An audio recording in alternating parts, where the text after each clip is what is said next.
ఒక క్వైర్ వారిని ఒక పాట పాడవలసిందిగా నేను కోరుచున్నాను. పాట అయిన తర్వాత మనం నెక్స్ట్ భాగంలోకి మనం వెళ్దాం.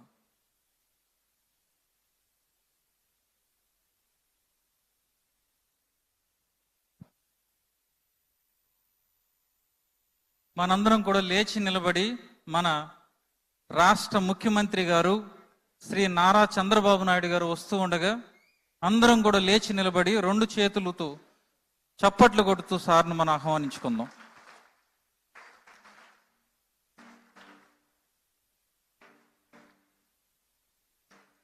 ఆంధ్రప్రదేశ్ ప్రభుత్వ ఆధ్వర్యంలో 2024 క్రిస్మస్ పండుగ వస్తున్నటువంటి మన ముఖ్యమంత్రి గారు శ్రీ నారా చంద్రబాబు నాయుడు గారిని మనం అభినందిస్తూ చప్పట్లు కొడుతూ సార్ని మనం ఆహ్వానిస్తాం.